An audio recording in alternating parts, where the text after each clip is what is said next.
This here's our rock hard 4x4 classic style of front bumper. Now this front bumper will fit most Jeeps from 76 through 2006, which includes your CJ7s, your CJ5s, your YJs, your TJs, your LJs. They're designed to accept a winch already, so they have the winch plate already integrated into the bumper, so you're not buying an additional piece. The other thing is they're set up to take the fog lights, whether these are some aftermarket KC fog lights or your factory fog lights. They also have tabs on the hoop for your additional lights. This here has our optional steering box protector bolted onto it. The other thing about this front bumper is this is featured with our forward hoop. Now, we build this hoop in forward, we build it in a straight up version, and we also build it with extensions that come out to the side. And we'll show you a picture of each one of those. This rock hard 4x4 bumper has our 1-inch integrated D-ring mount. The other thing is this is a 54-inch bumper that we're showing here, and that's the width of the bumper. Now, we offer this bumper in 46-inch, which brings it right to here, 54, and out to 60. The rock hard 4x4 classic look of front bumper all have an 1 3/4 diameter tube here. It's 120 wall. It also is made out of 2x4 tubing, 3/16 double wall thickness. So I mean, this is a very strong bumper for your front of your Jeep. Before we can install our rock hard 4x4 front bumper on our TJ, YJ, and CJs, we got to remove the factory front bumper. Now, on some of them there's a plastic panel here. A lot of times there's just a couple Phillips screws holding that in place.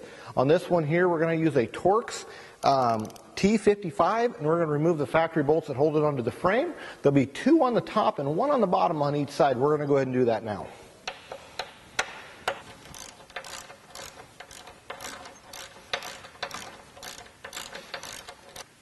Now, on some models, there is a factory fog light that mounted here also. You'll notice that on the rock hard 4x4 bumpers, there's an area for that to be installed also.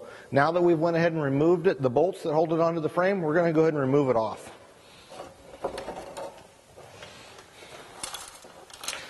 As you can see, this TJ has been around the world a couple times. It has a little bit of dirt in the bumper. But you got your bolt holes here that hold the factory nuts in place. Sometimes it is common for this one to fall down in. If it is, it's inside that tube and you can reach in there and take it out. Now that we've taken the factory bumper off, we're down to just the bare frame.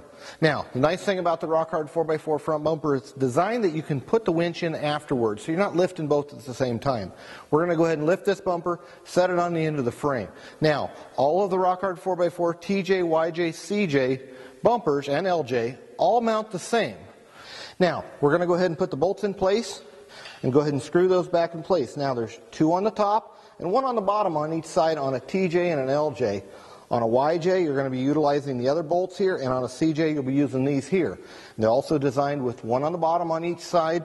On a CJ, there's 1 on the top on each side, and on a TJ and a YJ, there's 2 on each side. Now we're going to use the T55 Torx and go ahead and tighten these down. Now that we've mounted it here on the top and on the bottom, I want to talk to you a little bit about how the rock hard 4x4 bumper mounts on a CJ7. On a CJ7, what we want to do is, we've run into differences in thicknesses of frames, and we've seen it on the YJs and the TJs also. Jeep's made a transition over the years of different manufacturers that manufacture the frame. Sometimes it is needed to put a washer either on the bottom, on the lower bolt for a spacer, and on a YJ or a TJ, and on a CJ7, I want you to put the spacer or washer on the top of the frame, in between the bumper and the frame, if you need it. Not always will you need it, but sometimes you do. If you do, put a washer in there.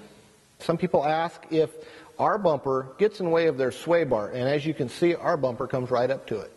Now that we've installed our rock hard 4x4 front bumper for our TJ, YJ, and CJ series of bumpers, now we're going to go ahead and install the steering box protector. This is an optional part that is available through rock hard 4x4 and other retailers. What you're going to do is you're going to take the hardware that's included, you're going to put this up in place, put the bolts through, and put the nuts on the top side, and tighten it down.